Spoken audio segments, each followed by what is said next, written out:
ndasuje mwene data ufashe umwanya kugira ngo tuganire ijambo ry'Imana uyu munsi.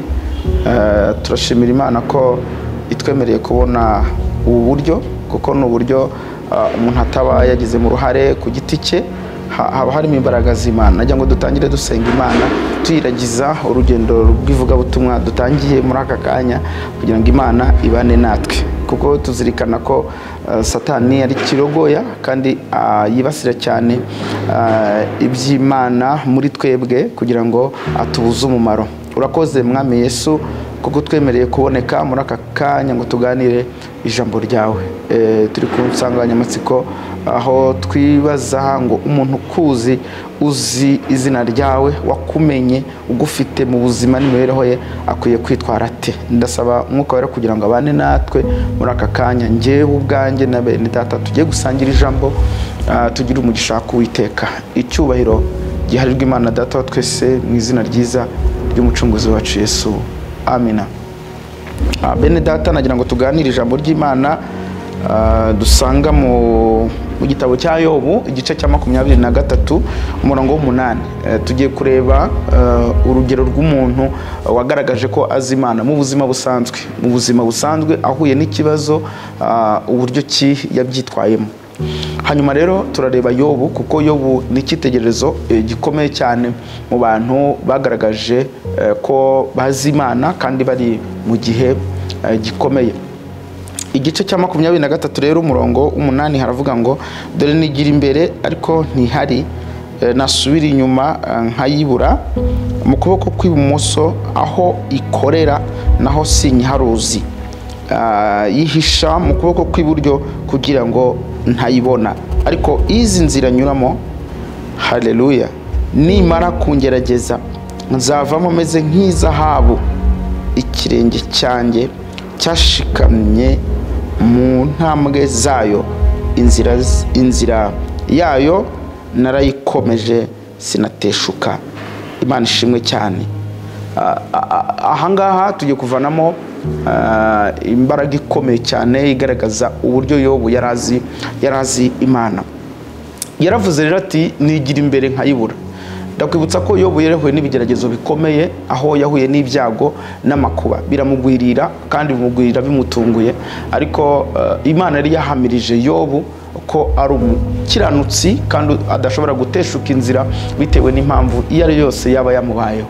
Nuko arangije ahamya Imana, ariko mu guhamya Imana kwe hagaragayemo ireme ry'uko yarazi Imana mu buryo bw'umwihariko. Yaravuze ati rero nigira imbere, Imana sinyibone mu kigeragezo, mu bibazo, mu buzima ndimo bwa buri munsi. Numva nshaka ko Imana inyiyereka mu buryo bw'ubutabazi cyangwa se bw'ibisubizo. Aravuga ati Imana sinyiharuzi, sinyibona. Aravuga ati nigira n'inyuma naho sinyibona. Iyo ijambo ry'Imana rivuze ngo imbere, ni ahantu hose umuntu ashobora gushakishiriza ibigendanye n'uburyo yakwirwanaho, niko navuga. Hari ukuntu umuntu agera mu bibazo agashakisha uburyo yakwirwanaho, uburyo bwose bushoboka, ariko agakoresha ubwenge, imbaraga ze, abantu se, imiryango n'ibindi n'amaporomosiyo atandukanye, ariko ukabona biranze. Ariko umuntu uzi Imana aba akwiriye gukomera. Nuko aravuga ati n'inyuma naho nayibuze. Yarimo agaragaza ko ntako atagize ngo ashakishe Imana, ndetse wenda nabo yafashije cyangwa se yagiriye neza nabo yabagarutseho. Ariho ibyo njya numva abantu bavuga bati nabaye marene, ariko yagera mu kigeragezo ugasanga mu by'ukuri abo yagiriye neza ntabwo bamwituye neza. Aho hose umuntu abashobora gusubirayo akagerageza ngo arebe ikanga. Hanyuma aravuga ati kandi nagiye n'ibumoso aho ikorera. Ahantu ikorera nagiye ngo mpatindeho gatoya. Ahantu ikorera ni ahantu ho mu buhamya wumvanya abandi, ukavuga uti abandi bavuga ko basenze 3 bagatabarwa, basenze 7 baratabarwa, 40 cyangwa se bazamuka imisozi baratabarwa. Hariho n'abavuga bati naritanze ntanga amafaranga wenda nari mfite, ntanga ihene nari noroye, hanyuma nyuma yaho biza kuvunjirwamo byinshi, ariko ugasanga ushobora we kubigenderaho uri mu kibazo ushaka Imana ntugire gute, ntibikunde. Ngo aravuga ati nahikorera, nubwo ngo aho nzi yagiriye neza abandi, yatabariye abandi, njyewe nahageze Imana sinayibona. Ariko agaragaza imbaraga ikomeye iyo itumye tuganira ijambo. Yobu aravuga ati ariko Imana mu by'ukuri yazimiye ku rwego nubwo nayibuze njyewe nka Yobu, ariko koko Imana ntihari. Muri iki gihe ubona kubera ubuzima n'imibereho biri gukomplika abantu, ubona ko umuntu agera aho ngaho ugasanga arasenga nabi, gusanga umuntu arimo aravuga ngo Mana nibunzi, nibunza. Ako kantu kavuga ngo nibunzi kagaragaza ikibazo cy'uko uba waragiye kure cyane, aho wumva ko Imana ishobora kubita kuza. Usibye wenda nyogokuruza wawe cyangwa nyogokuru wawe cyangwa sogokuru wawe cyangwa sogokuruza wagiye atarakubona niba utakuzi, ariko Imana irakuzi. Hari ibintu tuba dukwiye kumva, ntabwo wavuga ngo Imana ntikuzi.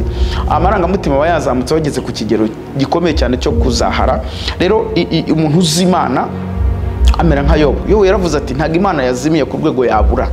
Aravuga ati uko byagenda kose inyihishe mu kuboko kw'iburyo. Ukuboko kw'iburyo gusobanura iki? Reka turebe Yesaya 41, turebe ukuboko kw'iburyo icyo gusobanuye. Yesaya 41 iyo dusomye ku murongo waho w'10 haravuga ngo ntutinye kuko ndi kumwe nawe, ntukihebe kuko ndi Imana yawe, nzajya ngukomeza ni koko nzajya ngutabara, kandi nzajya nkuramiza ukuboko kw'iburyo ariko gukiranuka kwanjye. Ukuboko kw'iburyo kw'Imana ni ugukiranuka kwayo. Iyo Bibiliya ivuze Moyen-Orient cyangwa se iburasirazuba cyangwa se ukuboko kw'iburyo, bisobanura gukiranuka kw'Imana. Hanyuma hano rero yahise avuga ati nubwo Imana nyishakiye mu bifatika sinyibone, nkayishakira mu bantu sinyibone, nkayishakira mu mahirwe, hari byo bita amahirwe, kugerageza amahirwe hose nkayibura. Aravuga ati ariko mu by'ukuri Imana irakiranuka. Haleluya. Inyihishe mu kuboko kw'iburyo, Imana irakiranuka. Ntabwo ibimbangamiye, ntabwo nabyitiranya n'Imana ngo uvuga ngo uyu musozi ndi kubona imbere yanjye ubangamiye Imana, watuma Imana idakora. Aravuga ngo Imana inyihishe mu kuboko kw'iburyo. Bishatse kuvuga ngo yagarutse mu gukiranuka kw'Imana. Aravuga ngo nubwo bimeze bityo ariko Imana irakiranuka. Mwene data nagiye nkubwire ko Imana ikiranuka, Imana irakiranuka. Ahandi hose wayihabura, ariko ukibuka ukagaruka ukamenya ko Imana ikiranuka. Imana irakiranuka. Nuvuga ngo nakuka kanyuma ntuzigere ugira ibyo uhereza ku Mana ngo ugire ibyo yegeka. Oya, kuko usanga umuntu agera mu buzima n'imibereho arimo bwa buri munsi avuga ko azi Imana. Ariko Daniel ubushize twarabibonye yaravuze ati rero abantu bazi Imana yabo bazakomera, nibamara gukomera bazakora ibyo butwari. Iyo umuntu akomeye azi Imana aba akomeye kandi abasha gukora iby'ubutwari mu gihe kidasanzwe, kuko wihisha mu gukiranuka kw'Imana. Uvuga ngo Imana irakiranuka, ibyo bituma ukomera kuko wumva ko idafatanije cyangwa se itari mu nama zibikwicaye hejuru cyangwa se bikubangamira. Mu by'ukuri rero iyo umuntu azi Imana arakomera. Twasomye itangira igice cya mbere n'umurongo wa mbere, aho twasanze ko ijambo rivuga ngo mbere na mbere Imana yaremye ijuru n'isi, bigaragaza ko ibiriho n'ibifatika byose ari Imana yabiremye. Twanasomye kandi ibyakozwe n'intumwa 17:22, aho Pawulo yabwiye abanyatenayi asanze bafite igicaniro cyanditse ngo Imana itamenywa, abasobanura iyo Mana basenga batayizi iyo ari yo.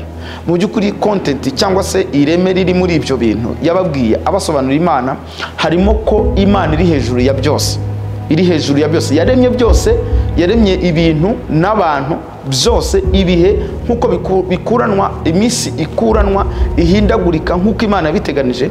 Yashyize ingabano z'aho abantu batuye, yaravuze ngo ntikwiye kugeranwa n'ikintu icyo ari cyo cyose. Nuvuga ngo igihe ugeze mu kigeragezo abantu baguhagurukiye, ntabwo we guhita wumva yuko ni Imana mufitanye ikibazo. Imana yo irakiranuka.